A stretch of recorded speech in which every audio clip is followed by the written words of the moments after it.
Olá, seja muito bem-vindo ao episódio número 1 do nosso podcast Com Base em Quê? Nesse podcast a gente busca tirar a compliance do papel, tirar a compliance só de um ambiente de organizações para tratar um pouco do cotidiano, da vida das pessoas e o mais importante, como que agora sim, no ambiente organizacional, as decisões são embasadas. Por isso que o nome do nosso podcast é Com Base em Quê? Exatamente. E a gente vai trazer aqui, acho que muito pouco de achismos, né? Sempre com base, então, em dados, em experiências nossas, em estudos, em conversas com pessoas que dominam temas que a gente vai se propor a falar aqui, né? Então, o nome do nosso podcast é um convite a uma reflexão.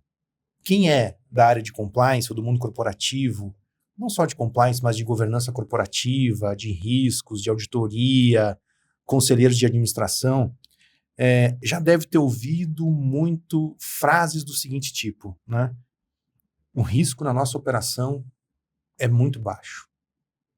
Ou, nunca tivemos uma denúncia no nosso canal de ética. Ou, a nossa diretoria é muito íntegra, né? São frases que a gente ouve no nosso dia a dia, de acordo com a nossa experiência, e a gente está aqui para fazer uma provocação que é sempre no seguinte sentido. Com base em que você está falando isso? Com base em que você tirou esta conclusão, né? A gente que trabalha no mundo corporativo, é muito comum numa avaliação de riscos, por exemplo, de uma operação ou de algum projeto específico, ou quem trabalha em setores regulados, é muito comum ter que fazer matriz de risco, ter que fazer com metodologia, né? E aí, a gente que é consultor sempre chega na empresa, analisa o que está posto lá, e aí, às vezes, vem uma metodologia que não faz sentido. E aí o risco que, na realidade, é alto, está classificado como baixo, e a gente sempre pergunta, com base em que foi classificado esse risco? Às vezes é um chute, né? Às vezes é um chute também, o que, né, pode acontecer. Então, esse podcast nasce de uma vivência que a gente tem de talvez mais de 15 anos de atuação num ambiente corporativo, né? E a nossa proposta aqui é simples e direta. É sempre trazer temas que podem ser polêmicos, mas tratar esses temas polêmicos com uma certa responsabilidade. Sempre embasando isso em fatos, em dados, em pesquisas, em análises sérias, certo? Então, junto comigo aqui estão o Rodrigo e o Lucas, e depois a gente faz uma rodada aqui de apresentação. E é importante falar para quem que a gente está falando aqui, né? Então, se você é um profissional que trabalha com compliance, que trabalha com gestão de riscos, que trabalha com governança corporativa, se você é um conselheiro, por exemplo, de administração, se você é um profissional que também quer entender como que as decisões nas empresas são tomadas, e às vezes não tem base muito robusta ou nenhuma, certo? Então, a gente está falando aqui para você e com você, certo? A cada episódio, um de nós sempre vai trazer um tema e a gente vai discutir esse tema. Um de nós vai liderar essa discussão e a gente vai aqui fazer provocações, fazer discussões em alguns momentos, em alguns episódios. Nós também teremos presença de convidados, sempre do mundo corporativo ou até mesmo do cotidiano, né? Porque uma das nossas propostas aqui é também trazer para uma discussão fatos que acontecem no dia a dia, né? A gente não vai falar só aqui de escândalos de corrupção, por exemplo, né? Vamos falar de coisas que acontecem no dia a dia e também acontecem no mundo corporativo e vamos trazer aqui o nosso olhar com base em dados, com base na nossa experiência, com base em análises sérias, certo? Então, vamos juntos. Eu vou pedir para o Rodrigo falar um pouquinho sobre a sua experiência no mundo corporativo, depois o Lucas fala e a gente já começa a falar sobre o nosso primeiro tema. Vamos lá, Rodrigo. E você também, né? Por favor. Eu também. Bom, bom dia, boa tarde, boa noite. Prazer estar aqui com meus colegas, Lucas, Renato. Estamos aqui no Com Base em Quê? Eu, Rodrigo do Flow, sou advogado, né? Temos um escritório aí focado em direito empresarial, compliance, governança corporativa. Temos uma experiência, como o Renato comentou, aí, de mais de 15 anos, cada um, no tema. E a nossa ideia aqui é justamente trazermos, como o Renato colocou, provocações, coisas que a gente pode aqui agregar no compliance, na governança, no mercado financeiro. Posso falar aqui muito rapidamente, né, porque falar de si mesmo às vezes é um pouco enfadonho, mas eu aqui sou advogado de formação, né, graduado em Direito na USP, tenho pós-graduação, mestrado em Direito Comercial, pós-graduação em Direito e Economia pela Unicamp, mas a ideia aqui é a gente trazer um pouquinho também, acho que além da mera academia, experiências práticas e como a gente pode, de fato, conversar sobre questões, trazer um pouquinho da nossa vivência, né, no mundo corporativo. Muita coisa a gente, aliás, como consultor, fica um pouco assim, né, de falar, a gente vai ter que ter alguns cuidados aqui, talvez, em termos, né, de confidencialidade. Mas a provocação aqui surge, né, de nós vermos que há um espaço aqui muito grande justamente para trazer um podcast sério que vai ter discussões aprofundadas e embasadas em assuntos aqui interessantes, assim esperamos, né? Então, o primeiro episódio, vamos ver como que a coisa vai. Quem sabe a gente faz um segundo aí, né? Isso aí. Vai lá, Lucas. Vamos lá, Lucas. Eu sou Lucas Freire, eu sou o CEO da Compliance for Business. Como o próprio nome diz, é uma empresa voltada ao mundo do compliance. Então, o nosso dia a dia é envolto do compliance, mas não só do compliance, todo o GRC, toda a parte de governança e riscos. O nosso foco principal é, então, trazer um pouquinho mais do compliance, não só para grandes empresas, que acaba que no Brasil, grande parte das empresas que realmente têm ali o programa de compliance realmente implementado são empresas maiores. A gente tenta trazer isso mais para baixo para empresas de médio porte e até empresas de pequeno porte.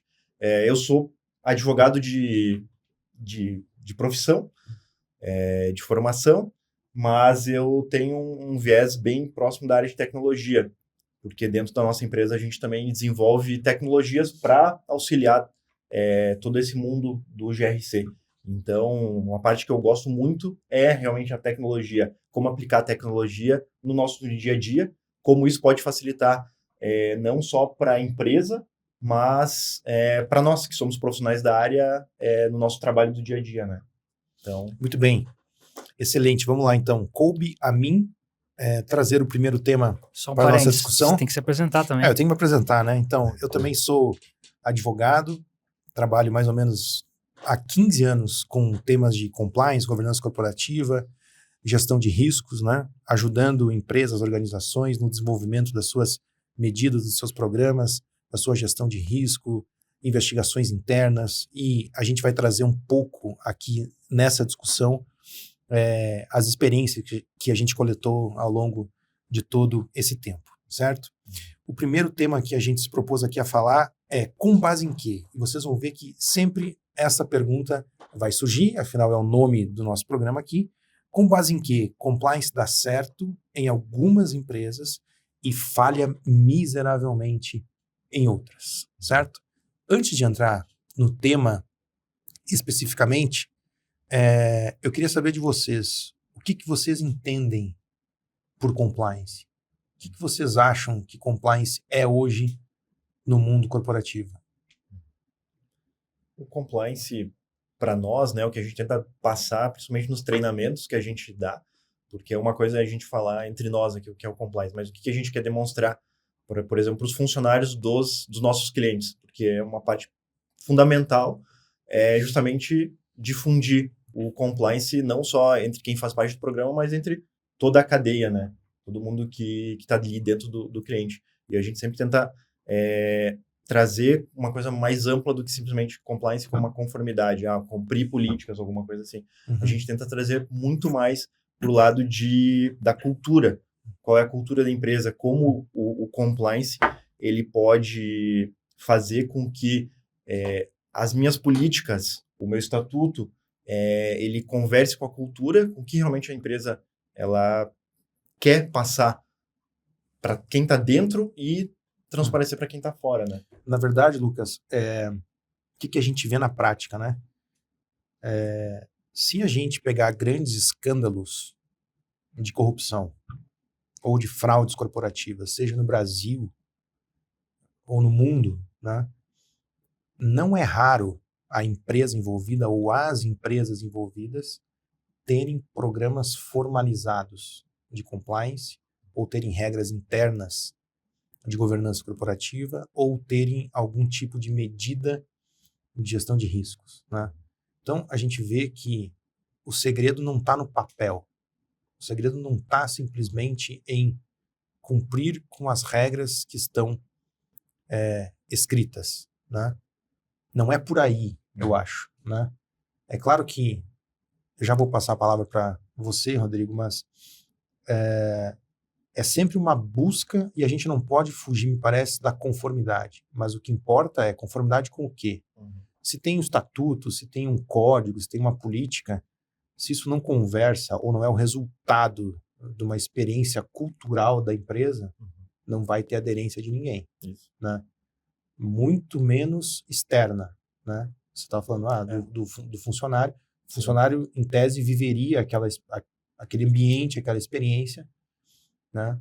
E se para ele já é difícil fazer uma conexão entre o que acontece na realidade e o que está escrito, imagina se a empresa quiser que o seu fornecedor, o seu parceiro, também cumpra com aquelas regras. Vai ser mais difícil, né? Então, o segredo não está no que está escrito, não está no papel. O segredo está também na vivência, né? Vamos lá, Rodrigo. Não, eu acho que eu concordo aqui com os dois. Na verdade, compliance no papel, né, conformidade, já foi falado aqui, com regras, mas vai muito aqui, realmente, acho que de uma cultura da empresa, né? Nós aqui, enfim, tivemos aí a oportunidade de interagir com várias organizações, né, de vários tipos, familiares, multinacionais, companhias abertas, e não necessariamente, me parece, tá tão ligado apenas ao tamanho da empresa. Eu estava aqui pensando um pouquinho, porque tem organizações que a gente já sente, já vê pela cultura, né, ao interagir com as pessoas, que é um ambiente realmente sério, que as pessoas se preocupam com o que estão fazendo, e muitas vezes até empresas familiares. Então, né, não necessariamente, me parece, tá apenas ligado ao tamanho. Até porque, como o Renato falou, tem vários escândalos, né, gigantes de empresas que a gente vai explorar aqui, enfim, ao longo Inclusive do com tempo. auditoria externa. Com Né? auditoria externa, com, né, Big Four, auditando, verificando. Então, acho que aqui é muito realmente... Compliance é uma palavra bonita, né? É uma palavra assim, todo mundo fala, compliance, estou compliance, né? Fala, Estou compliance. Estou compliance. Ainda que né? esteja errado falar estou compliance. Isso, exatamente. Exatamente. As pessoas falam como se fosse assim algo, né? Mas eu acho que o desafio aqui acho que já estamos indo para esse caminho, tirar do papel, né? Tirar assim, chegar aqui com um programa de integridade, compliance, ó, meu caro, fulana, implemente. Tá aqui o seu kit, seja feliz. Que já foi uma das fases do compliance, né? Se a gente pensar lá em 2000 e alguma coisa... Lei anticorrupção, Não, antes de 2010. Antes de 2010, era muito comum, principalmente empresas multinacionais no Brasil, apenas cumprirem o que vinha de fora. Né? Eu cheguei uma vez a dar um treinamento para pessoas de chão de fábrica sobre insider trading, né? Que não faz muito sentido, né? Mas por quê? Porque a matriz mandava esse tipo de treinamento para a sua subsidiária no Brasil. Então, tinha pouca sofisticação ou adaptação no que era feito, né? Aí sim era uma coisa só no papel, que não era a realidade das pessoas daquela subsidiária, né, tratarem de um tema assim, né? Aliás, acho que naquela época no Brasil a empresa sequer tinha as suas ações negociadas publicamente no Brasil, né? Então, existe essa coisa do papel que às vezes não conversa com a realidade, mas eu queria trazer alguns fatores para a gente analisar em conjunto aqui, e esses fatores obviamente vêm da nossa experiência, da nossa atuação, e se propõe aqui a dar um direcionamento à pergunta de por que em algumas empresas compliance dá certo, em outras empresas falha, né? Não dá certo. O primeiro fator que eu queria trazer para a nossa discussão aqui claro, não é uma causa isolada. Eu não acho que tem uma causa isolada. Trabalhar com compliance envolve cultura. Mudança cultural não é uma coisa muito fácil de fazer, né? A prática, o que acontece no dia a dia, molda muito mais o comportamento das pessoas do que, às vezes, o que a diretoria fala, né? Sim. Tem lideranças meio que ocultas em vários níveis de cada organização. Isso fala mais, isso conversa mais com as pessoas do que alguma coisa hierarquizada ou formalizada, né? Mas um ponto que sempre me chamou a atenção sobre dar certo ou não é o momento em que a empresa está, né? E vou dar exemplo para deixar um pouco mais claro o que eu estou trazendo. É muito comum em startups, por exemplo, ou empresas já com mais anos de existência, mas em algum momento transforma um pouco a sua forma de atuar, e tem um momento na empresa que é produzir e vender, produzir e vender, produzir e vender, né? Quando a empresa está nesse ritmo e ela tem o objetivo, por exemplo, no curto prazo, de ganhar mercado, ou de fazer um produto ser conhecido no mercado, ou de abrir um determinado mercado, né? Quando a empresa está nesse mindset que é produzir e vender, quando a gente fala com as pessoas da empresa, né, um diagnóstico muito comum é: cresceu rápido demais e não teve tempo de se organizar.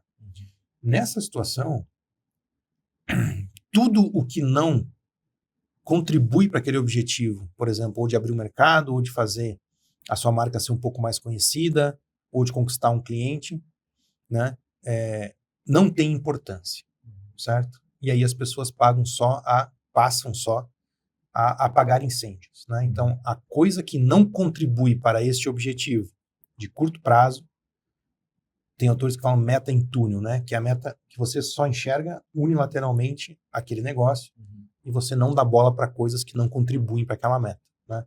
Então, se a empresa está num momento desse, né, dificilmente ela vai parar para organizar processos, elaborar registros das suas práticas, né? E não vai dar bola, portanto, para programa de compliance. Até pode ter formalmente algum tipo de canal para receber algum tipo de denúncia, certo? Mas o foco não é esse, né? O foco é produzir, vender, produzir e vender. Então, quando a empresa está num momento como esse, dificilmente ali vai haver um ambiente fértil para o desenvolvimento de um programa de compliance ou de regras de governança corporativa, né? Ou de uma gestão de riscos, certo? Não vai ter um ambiente propício para esse tipo de coisa, né? Isso não é só em startup, né? Tem empresas que estão no modo startup desde sempre há 20 anos, verdade. por exemplo, né? Mas tem um mindset um pouco diferente.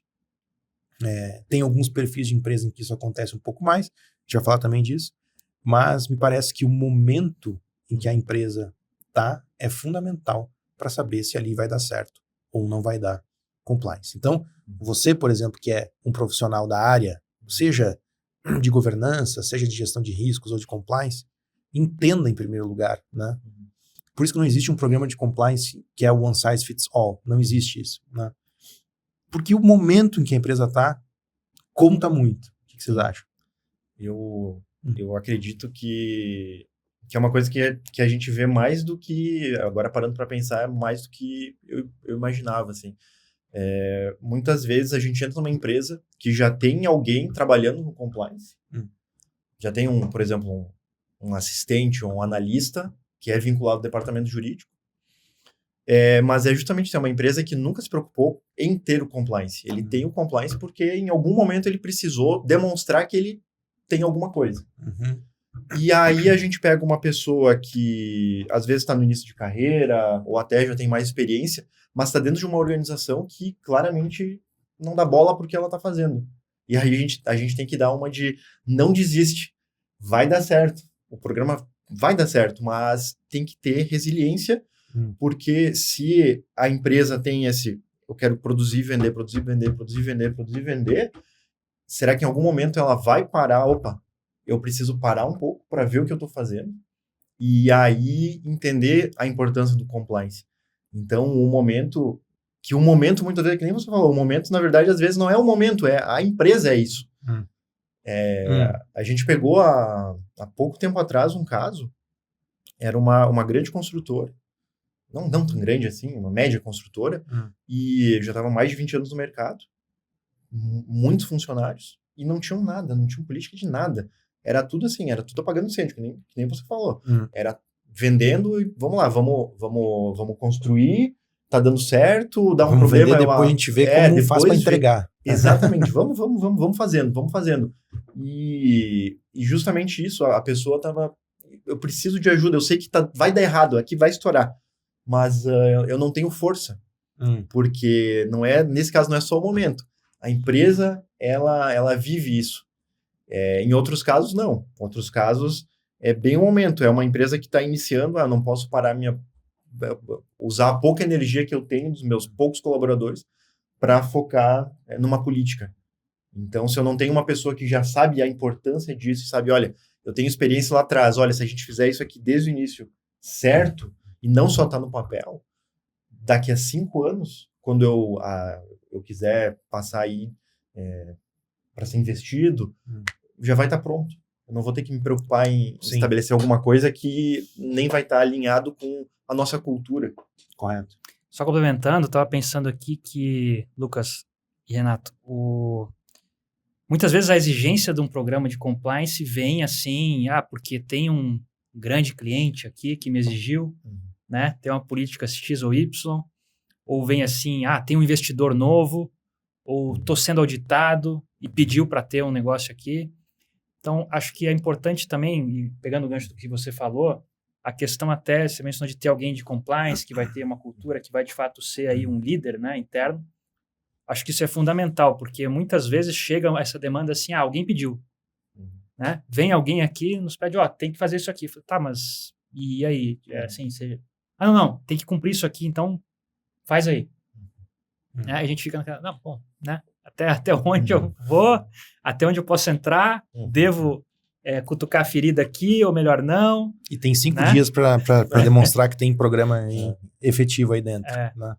Mas esse ponto que você está trazendo conecta muito bem com um segundo elemento, que me parece ser fundamental na análise de se vai dar certo ou se não vai dar certo o programa de compliance ou questões de governança ou gestão de risco numa organização, que é o setor em que aquela organização atua. Né? O que eu quero dizer com isso? Se a empresa atua num setor regulado, por exemplo, mercado financeiro, né? Tem regulação, por exemplo, Banco Central, CVM, ou até de entidades autorreguladoras, se a empresa está num ambiente desse, né, é mais confortável tomar a decisão interna de eu vou ter que implementar alguma coisa relativa a compliance, a governança e a riscos.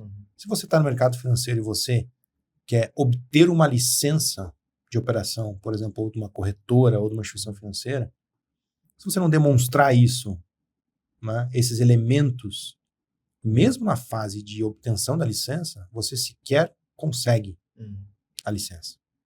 E depois que você conseguiu a licença, né, você também sofre inspeções ou auditorias periodicamente. Então você tem que ter esta rotina, né, em prática. Agora, pensando aqui de um outro lado, quando a empresa não está sob a pressão de um órgão regulador, portanto está atuando num ambiente ou num setor que não é regulado, né, essa decisão de implementar ou não um programa de compliance pode ser mais difícil, certo? Porque não tem essa pressão, né? O que vocês acham disso? Eu acredito que o que a gente mais vê no dia a dia, pelo menos da nossa empresa, são empresas que não são reguladas, não tem uma regulamentação, e em algum momento são exigidos. Então, grande parte não busca, porque eu acho que compliance é importante, eu vejo que isso aqui vai trazer um benefício a longo prazo para a minha empresa, mas sim empresas que agora eu estou sendo exigido. Não porque tem uma regulamentação, mas porque, como ele falou, tem algum investidor novo, ou agora eu vou começar a licitar, aí volta para o momento que a empresa está passando. Sim. Então, tudo é vinculado. E aí a empresa muitas vezes nem faz ideia do que esperar, e eu preciso ter. A gente já pegou caso de empresa de fora do Brasil, que começou a fazer um negócio no Brasil, e apareceu uma auditoria. Eu preciso comprovar que eu tenho.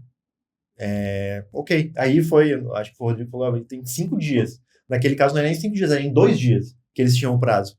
E aí eles tinham que fazer treinamento de funcionário, tinha que fazer as políticas. Receita do fracasso. Né? Então assim, será que vai funcionar o compliance lá ou é uma empresa que vai ter o compliance? Então acho que é uma coisa que a gente vê bastante, né? E não que isso não pode evoluir, é um começo, mas muitas vezes a empresa não quer dar o próximo passo, né? Exato. Tem um exemplo bem clássico nessa questão de desregulação do setor, que é o caso da Enron. Todo mundo já ouviu falar desse caso nos Estados Unidos, né? A Enron ela atuava num setor regulado, né? Gás natural. Nos anos 2000, houve uma flexibilização da regulação. E aí, para promoção de competitividade, né? E aí se criou a figura do intermediário, que você não precisa produzir o gás para comercializar esse gás. A Enron transformou a sua atuação, passou a ser uma intermediária, né? Então, ela passou a atuar num ambiente também menos regulado. E essa menor regulação deu a ela brechas e oportunidades para fazer algumas operações não só arriscadas, mas muito criativas, né? É um exemplo claro de que um ambiente que era regulado se tornou não mais tão regulado porque cresceu muito e o regulador não conseguiu acompanhar o desenvolvimento daquele novo mercado, né? Então, a supervisão do regulador ficou muito deficiente. E aí eles começaram a fazer aquelas práticas contábeis super duvidosas, né? Porque não tinha a supervisão de um regulador, dentre outras coisas. Mas é um exemplo de que quando a empresa atuava num setor que era regulado, ela tinha práticas um pouco mais conservadoras.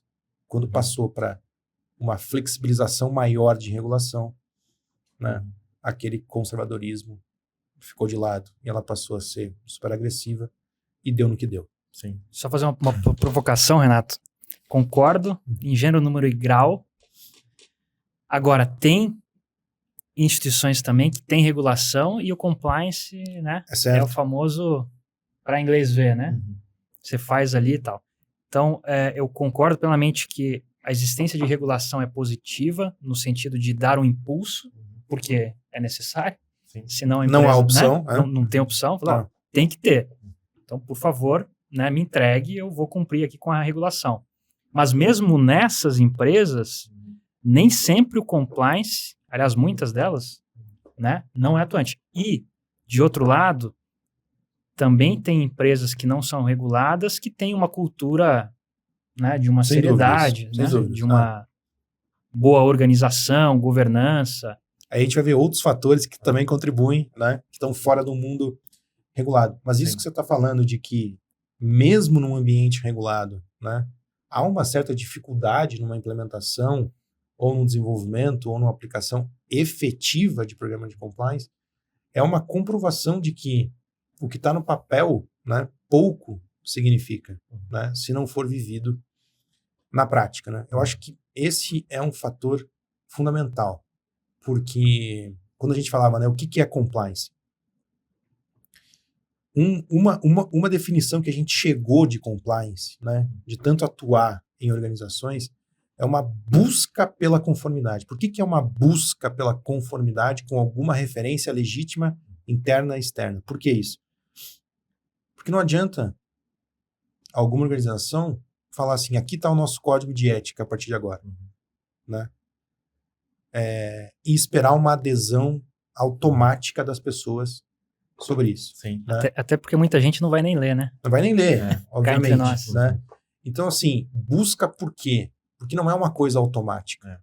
Não é só o que está escrito, né? Sim.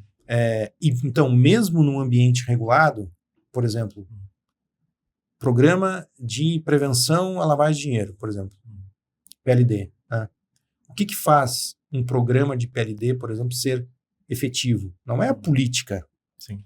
de PLD, certo? Ou não é só a política de PLD. Né? Tem que ter a política de PLD, mas se você não tem o monitoramento contínuo, consistente, né? Com pessoas treinadas, cobrança sobre isso, né? Se você tem só a política, nada garante que aquilo vá funcionar. Sim. Eu acho que uma coisa que várias vezes a gente discutiu na empresa com cliente médio, grande, que quer implementar, mas tem essa dificuldade. Se eu sair daqui fora, eu tô com o nosso código de ética de conduta, tá tudo muito bonitinho, assim, é como a Constituição do Brasil, lindo. Se eu sair aqui fora, eu tirar o logo de vocês, o nome de vocês, abordar 10 funcionários e apresentar esse documento, quantos desses vão saber que isso é o código de conduta da empresa? Porque a ideia no papel é uma coisa, mas a cultura da empresa é outra. E uma coisa que a gente sempre fala, quando a gente está pegando uma empresa que ou já tem alguma coisa e quer realmente, eu quero agora aprimorar ou está começando, é que a cultura na empresa ela vai acontecer. Por que eu não defino a cultura que eu quero realmente transparecer? Porque se eu simplesmente deixar, ela vai acontecer, mas será que ela vai acontecer da forma como eu espero? Porque cada um tem uma vivência diferente. Eu vou trazer uma cultura que eu estou agregado, talvez em casa, na minha comunidade, na minha cidade, de empresas que eu já passei. Mas será que esse amontoado de gente, de culturas diferentes, serve para o que eu quero? Será que não é melhor eu quero transformar a cultura das pessoas na cultura que eu quero para minha empresa? Então, assim, vocês estão dentro da minha casa. Eu espero que vocês, então, aos poucos entendam que aqui funciona assim. Então, acho que muitas empresas, acho que não, a maioria das empresas deixa a cultura acontecer, em vez de definir qual é a cultura que realmente eu quero transparecer e tirar do papel. E fazer agora, não, realmente a cultura da minha empresa é essa. E as pessoas entenderem isso e viverem isso. É isso aí. Eu acho que só conectando tudo aqui, o mais importante são as regras não escritas, né? As regras escritas são o ponto de partida, mas e as regras não escritas, né? Como você falou, as pessoas que lideram e não estão, né, na linha matricial, formalmente, mas a pessoa é um líder, às vezes está, né, num canto ali, que às vezes as pessoas acham, não, bota num canto lá, e muito pelo contrário, a pessoa tem uma influência gigante naquele setor, até em práticas, enfim, duvidosas. Às vezes o líder não é o chefe, né? Exatamente, né? Exatamente. Muitas vezes, aliás. Muitas vezes. Né? Bom, ótimo. O terceiro elemento aqui para a gente discutir, que eu trago, é o ambiente da empresa. E eu vou dar um exemplo aqui, como a gente sempre faz. Na nossa prática cotidiana, a gente trabalha com empresas de diversos portes, tamanhos, diversos setores, né? E algumas delas na área de logística, ou que produzem e depois a área de logística tem que atuar para fazer a entrega, então, do que sai da produção e chega até o cliente, né? E esse é um fator fundamental na operação da empresa, porque ali pode ter desvio de produto, ali pode ter insatisfação de cliente, pedido errado, pedido faltando, né? Pode ter uma embalagem errada, enfim, pode dar um problema reputacional de qualidade para a empresa muito grande, né? E quando há uma denúncia, por exemplo, num canal de ética sobre esta parte da operação, a gente tem que tirar dados de algum lugar. A gente pergunta, né? tem algum sistema aqui que eu possa verificar quantas mercadorias saíram, quantos pallets foram carregados, quantos caminhões? Ah, não tem. Como é que você faz um registro disso aqui? Ah, tem uma planilha aqui Excel que o responsável pela área de expedição vai lá e preenche, né? E qual que é a quantidade de toneladas, por exemplo, carregadas? Ah, são muitas. Algumas toneladas por dia, né? E quando há um desvio de produto, ou quando há um pedido errado, como é que você sabe? Ah, alguém tem que reclamar. Aí você pensa o seguinte, no ambiente da empresa, né? Se numa parte que é fundamental da operação, a empresa não tem processo, não tem sistema, não tem registro do que é feito e de como é feito, você não consegue ter relatório, tirar quanto foi feito aqui no último mês, quanto foi feito na última semana, quanto foi feito no último turno. Se você não tem isso, você acha que a empresa vai se preocupar com alguma coisa ao estilo de um programa de integridade? Não faz o básico. Se não fizer o básico, né? Então, o ambiente da empresa. Então, você que é consultor e quer ou está ajudando uma organização a implementar medidas de compliance, né? Esse diagnóstico é fundamental. Como é o ambiente da empresa? Como são os processos internos? São escritos? Cada um faz do jeito que bem entende? Né? Há uma organização dentro do setor para saber se há registro de atividade, se há relatório, se há acompanhamento, se não há? Porque se nas partes mais importantes da operação a empresa não cuida para colocar esse tipo de medida, dificilmente vai ter alguma coisa próxima a um programa de integridade. Sim. Concordam? Totalmente, porque muitas vezes a gente vê clientes que têm ali um departamento jurídico, tem alguém que sabe que é importante ter as políticas, cria-se, faz até mapa de risco, faz identificação dos riscos, mas... Com base em quê, né? Exatamente. Aí tá, ok, eu tenho o risco do meu próprio funcionário furtar as mercadorias que estão sendo transportadas. Ok. Tá, e quais são as estatísticas que vocês têm sobre isso? Quando isso acontece? Qual é a frequência? Ah, não sei. Porque a gente não controla. Que nem você falou. Se ninguém denuncia, ninguém fica sabendo. Não, e aí tem um problema que vai aparecer numa investigação interna corporativa, né? Porque se você não tem dados para analisar, se você não tem mecanismos de controle para saber onde foi o erro, né? Você depende única e exclusivamente de entrevistar pessoas. Sim. Certo? E muitas vezes, numa empresa, o ambiente é muito amigável, é muito bom, e as pessoas não querem ir umas contra as outras. Sim. Então, por mais que uma pessoa que você esteja entrevistando, por exemplo, dentro de um procedimento de investigação, por mais que você pergunte, dificilmente a pessoa tem a coragem, né, de dedurar um colega de trabalho que ela almoça todo dia com essa pessoa. Sim. Ou que ela vai embora da empresa para casa, né, junto. Ou que os filhos são amigos, por exemplo. Né? Sim. Aí vai depender de uma prova super frágil. Frágil. Que provavelmente nem vai conseguir fazer. Exatamente. Né? Sim. Então, veja que a efetividade do compliance, ela se manifesta em diversos momentos e em diversos fatores dentro de uma organização. E aí o que acontece se já aconteceu, aí foi feita a entrevista, ninguém falou nada. E aconteceu de novo, sumiu de novo mercadoria. E aí, não aconteceu nada de novo. O que vai acabar acarretando? Vamos continuar fazendo. Por quê? Porque o Renato me protegeu, o Rodrigo me protegeu. A gente sempre fez assim, né? Sempre aconteceu Sempre. assim. Nunca aconteceu, nunca deu nada. Assim, e nunca aconteceu Teorística nada. do status quo, né? Ah. Isso sempre foi feito assim. E aí, agora vamos pensar na prática. Porque, assim, uma coisa que a gente vê bastante ali na parte da gestão do canal de denúncia entrou um gestor novo ou entrou alguém de fora. Alguém que não está 10 anos na empresa como todo mundo. E aí essa pessoa está inconformada com alguma coisa, ele está vendo. E aí, não, eu vou falar. Nem que seja anônimo. E aí começa a surgir coisa, opa, alguém tá falando. Sim. E muitas vezes o que a gente acaba vendo, vamos lá, a gente pega ali, tem 5 pessoas para entrevistar. Aí a gente passa por 4 que, não vou falar nada. Mas sempre tem alguém que tá louco para falar. Que já tá se aguentando há muito tempo. Olha, tá errado, eu sei que tá errado. Mas eu não vou falar porque não pode ser eu que vou dar aquele ali, ó. Eu não vou começar porque eu gosto daqui. Eu gosto de trabalhar aqui, eu não posso perder meu emprego. Mas alguém falou. Agora eu vou falar. E aí numa denúncia de, daqui a pouco, desvio de um material ou de uma mercadoria, começa a aparecer denúncia de tudo que é coisa. Que já tá acontecendo há muito tempo, todo mundo sabe, mas ninguém tem coragem de falar. Ninguém tem coragem de dar esse pontapé inicial.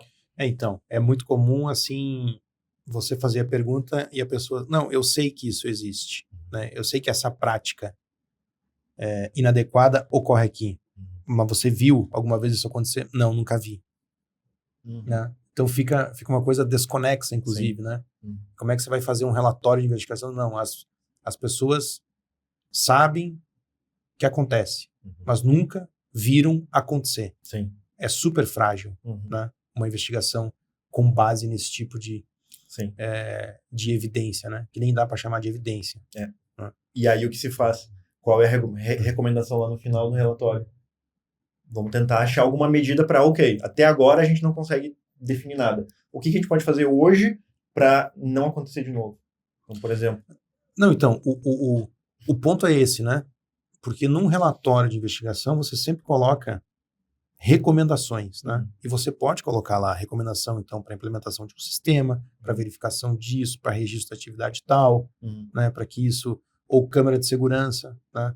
Sim. Mas, se a empresa tem este ambiente de não querer formalizar as coisas, pouca importância dará para uma recomendação da área de compliance, se existir, o que é difícil nessas situações, ou de alguma consultoria externa. Sim. Certo? Sim. Porque aquele é um modo de fazer as coisas, aquele é um ambiente. Está funcionando até hoje.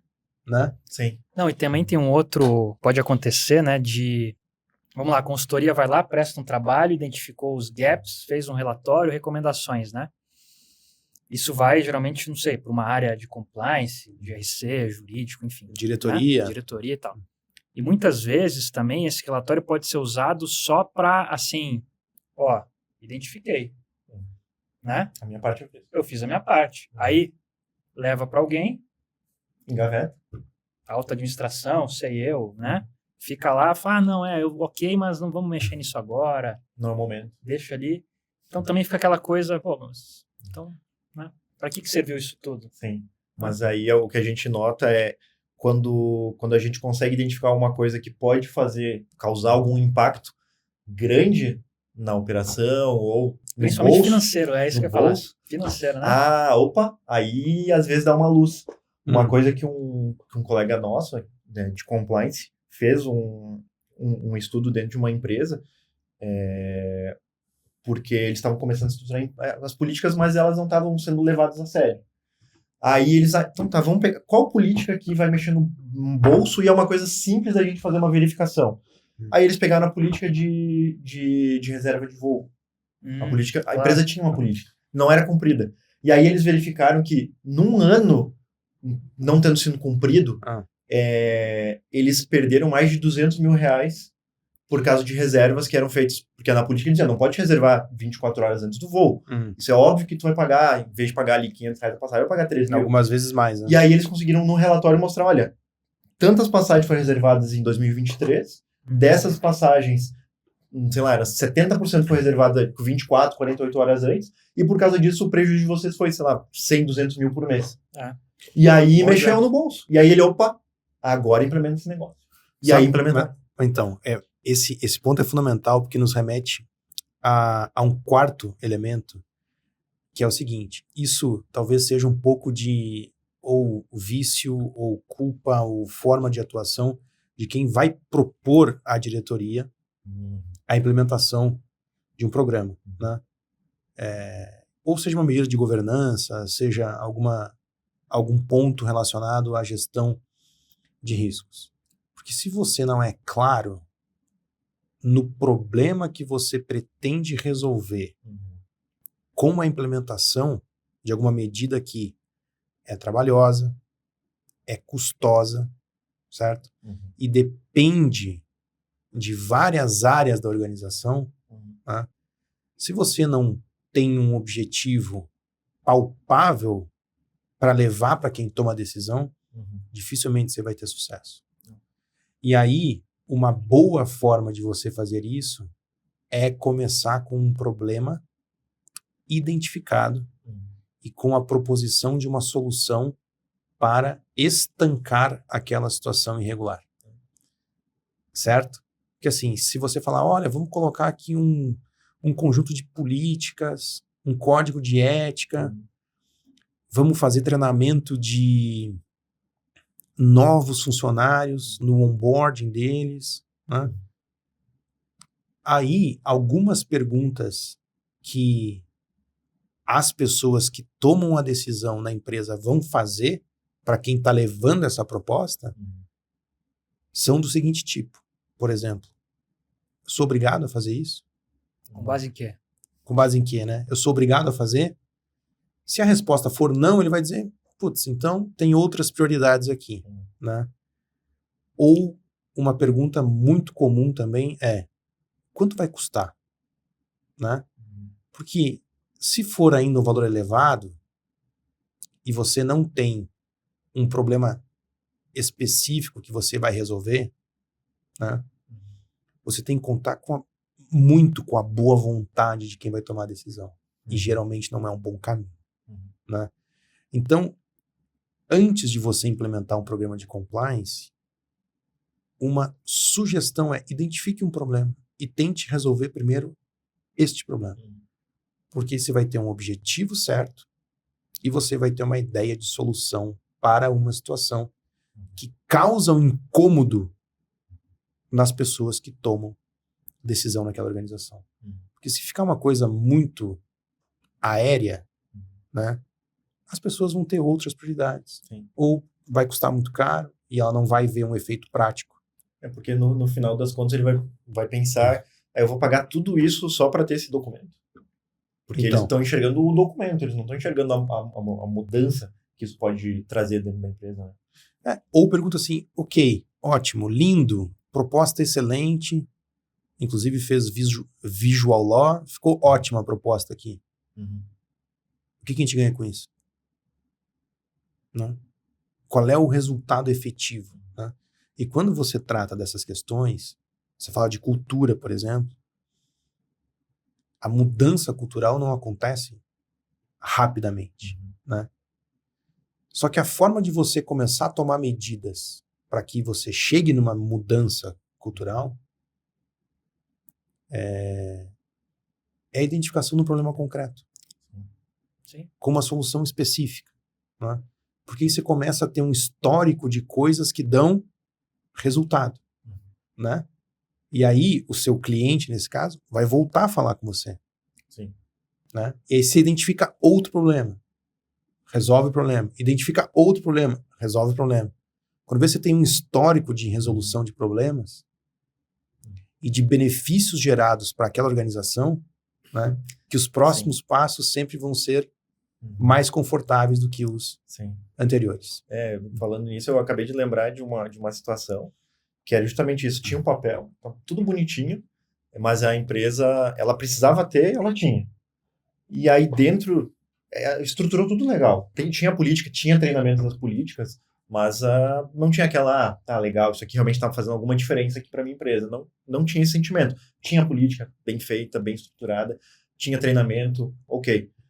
E até que, vamos lá, entrou no mundo real. A gente tinha uma política de viagem, em que o funcionário ele podia, dirigindo com o veículo próprio da empresa, percorrer só 500 km por dia, ou X horas, não lembro quantas horas. Tinha política, tinha treinamento, tinha comprovação de treinamento. E aí um funcionário foi fazer uma viagem, ele andou, 600 km, andou 50, 100 km a mais do que a política permitia, sofreu um acidente. Eu não me recordo agora, mas foi bem feio, não sei se perdeu um braço, perdeu uma perna, alguma coisa assim. E, obviamente, entrou com uma ação contra a empresa para responsabilizar a empresa pelo acidente de trabalho que ele sofreu.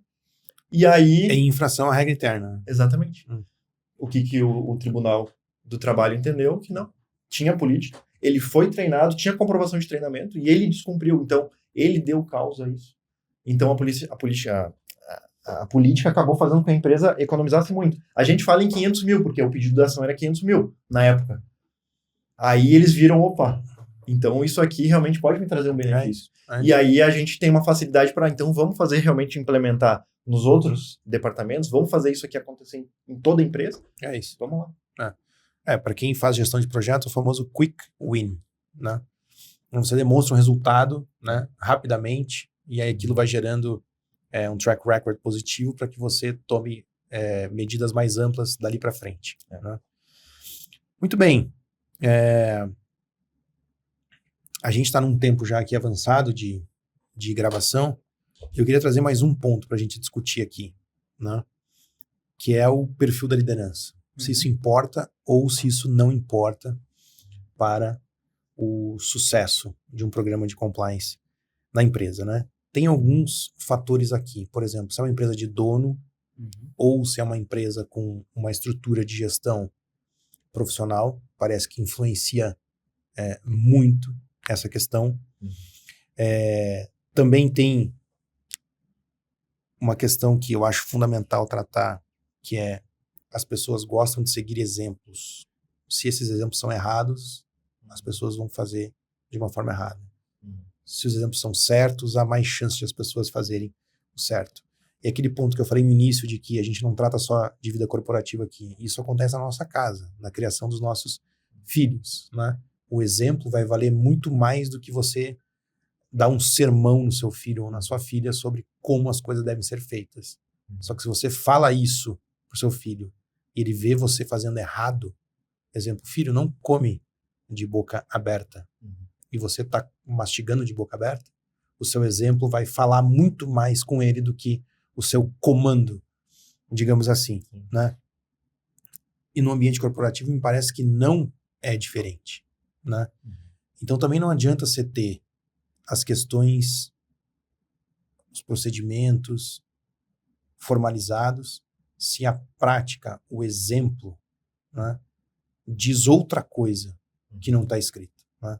Existe um livro famoso chamado Walk the Talk, né, onde realmente fala sobre a necessidade de walk the talk, ou seja, aquilo que você fala ser efetivamente aquilo que é vivido na organização. Porque se houvesse descompasso, né, a chance de fracasso, né, na implementação de medidas até de governança. Por exemplo, existe uma regra de governança numa determinada empresa que vai dizer como que as decisões devem ser tomadas.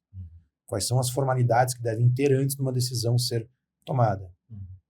Se a diretoria passa por cima disso o tempo todo, né, dificilmente, então, as pessoas que vêm a seguir ou as pessoas que estão embaixo, que também precisam cumprir determinados procedimentos para tomar uma decisão, né, não vão seguir a política e vão fazer aquilo que elas enxergam que está sendo feito. Né? E antes de passar a palavra para vocês, tem um exemplo muito bom sobre autoridade, que as pessoas geralmente seguem a autoridade. Né? E quando a gente fala do ambiente corporativo, ou até de familiar, existe uma certa hierarquia.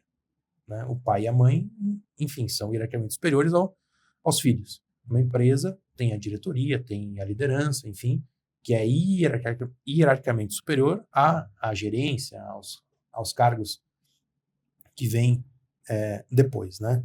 E tem um experimento super polêmico no campo da psicologia, já deve ter ouvido falar, Milgram, né? 1961, Universidade de Yale, onde o experimento era, aqui obviamente em poucas palavras, e quem se interessar pode obviamente pesquisar, e está amplamente disponível, né, esse experimento de Milgram, de 1961, na Universidade de Yale, que ele estava testando, ele queria testar o limite, ou seja, até onde as pessoas obedecem uma autoridade. Né? E aí, você já deve ter visto aquele experimento do choque, que as pessoas tinham que infligir choques elétricos nas outras pessoas, e aí ele queria testar até onde as pessoas iriam. Então, assim, ele chamava alguns participantes, esses participantes eram os professores do experimento e os alunos eram atores, né? A cada resposta errada que o aluno dava ao professor, ele, dava um choque. Isso de 15 em 15 volts até 450 volts, né? Que é mais que o suficiente para, enfim, causar danos letais a alguma pessoa, né? E então, quando o ator respondia errado, e respondia errado por querer, porque era parte do experimento, o professor, que era o participante que ele pegou para fazer o teste, tinha que aumentar a voltagem ali, né? Mais de 60% dos participantes foram até 450 volts, ou seja, suficiente para torrar a pessoa, né? E por quê? Porque tinha o líder do experimento que ficava, não, você tem que continuar, né? Aí as pessoas entravam assim em desespero, falavam, mas ele não responde mais. E o líder do experimento falava, não, mas a não resposta também é uma resposta errada, pode dar o choque. E as pessoas iam, né? Sim. Porque estavam ali obedecendo alguém que era uma autoridade no assunto e dizia, continue, o experimento exige que você continue, né? E aí quando a gente passa para coisas mais modernas, e aí tem uma das Big Four que faz um relatório global e verifica se é possível ter integridade sem confiança nas organizações, é uma pesquisa global, enfim, várias empresas participam, né? E tem lá um dado que diz assim, 38% dos entrevistados desta pesquisa, então são entrevistados empresas de diversos tamanhos, de diversas partes do mundo, 38% dos entrevistados disseram que estariam dispostos a agir antieticamente se assim fosse exigido pelo seu gestor, né? Então, isso nos remete à ideia de que analisar o perfil da liderança de uma organização tem uma influência tremenda, né, no ambiente daquela organização, se as pessoas vão estar afim ou não de implementar medidas, como é um programa de compliance, como são medidas de governança ou como são medidas de gestão de riscos, por exemplo, né? Então, esta autoridade exercida pela liderança num ambiente que é hierárquico, né, influencia muito, né? Vocês já viram exemplos assim ou não? Eu acho que esse é o mais difícil, Renato. Eu acho que esse é o mais difícil de todos e talvez, na minha humilde opinião, o diferencial para que um programa de compliance funcione ou não. Ouso dizer que é exatamente isso, a liderança, né? Porque se tem regras boas, se todos lá estão em tese com uma cultura bacana, mas você vê que o exemplo que vem de cima, né, que vem da liderança, não é bem esse, é um desafio muito grande, que aquilo não, né, ou dure pouco, seja um voo ali de galinha, ou que realmente as pessoas finjam, né, que estão cumprindo, que estão com alguma preocupação. Eu acho que o mais difícil é justamente essa questão da liderança. E até conectando um pouquinho com governança, o que você falou, né? A gente está falando liderança em termos abstratos, mas tem empresas que tem um dono, por exemplo, né, que é uma pessoa que está lá geralmente há algumas décadas e enfim, a principal pessoa. É comum também que tenha ali uma linha sucessória, né? Então começam a aparecer familiares, filhos, né? Às vezes até netos, enfim, que vão ali estar à frente daquele negócio. Também aqui estruturas, né, que nós temos investidores. A gente certamente vai gravar um podcast sobre isso também, né, com diferentes tipos de governança e de estruturas. Sem dúvida. Mas quando entra um fundo de investimento, por exemplo, uma gestão profissional, né, entra um FIP ali que vai comprar, sei lá, 30% da empresa e com o tempo vai ganhando participação, mas vai exigir uma governança, vai exigir um diretor profissional. Pô, aí já é diferente, né? Ou até uma estrutura aqui que nós temos blocos de controle, ou seja, instituições diferentes que têm alguma cogestão, digamos assim, no negócio, né? Ou sei lá, 3 famílias, 3 fundos, pode acontecer, ou até capital disperso, né? Quando é capital disperso, sei lá, me vem aqui um exemplo público, né? A Vale é um exemplo de uma empresa no mercado de capitais que é de capital pulverizado, né? no Brasil. Uhum. E no Brasil é muito comum a concentração, né, de poder de controle até hoje, historicamente. Até grandes bancos, se a gente for ver, no fim do dia tem famílias Sem controlando, dúvidas. né? Sem dúvidas. Mas tudo isso para dizer que, sem dúvidas, eu acho que o maior desafio é o exemplo, é a liderança, é as pessoas estarem lá, olharem, pô, tal pessoa fez aquilo. Uhum. Caramba, a pessoa que, sei lá, ganha mais, está preocupada em reservar a passagem, no exemplo que você deu, que não seja em cima da hora. Por mais que a pessoa possa pagar do bolso dela e não vai ser problema algum, não. Eu vou seguir aqui a política, eu estou reservando a passagem em tal data, antecipadamente. Pô, se a pessoa que está lá, né, o estagiário, sei lá, trainee, olha e fala, pô, que legal, né? Não é aqui uma empresa que o cara poderia fazer o que quisesse. Exato. E muitos assim fazem, não sei. Poderia, mas não está. Acho que esse, assim, é o matador. Porque daí no dia a dia é que a pessoa vai vendo e vai construindo Isso. a cultura. Porque ele vê que, opa, aqui é diferente. Não é como é lá fora. Aqui a liderança está seguindo realmente, ou pelo menos a gente está vendo o que ela está fazendo, né? E aí uma coisa, também não quero estourar muito tempo, que eu fiquei pensando aqui, que muitas vezes acontece, é quando tem um choque de liderança. Uhum. Quando a gente tem um líder que é um líder que não, vamos lá, vamos tocar isso aqui, é assim que tem que ser feito. E aí, contrapartida, eu tenho 2, 3, 4 que já estão acostumados de um outro jeito, sofrem impacto e querem fazer de tudo para destruir o programa. Não, esse programa não vai funcionar. E aí eu tenho um choque entre um líder que acredita, sabe que é importante e tá lá no dia a dia querendo batalhar para dar certo. Tem algumas maneiras como no político, isso aí ou não? Pois é.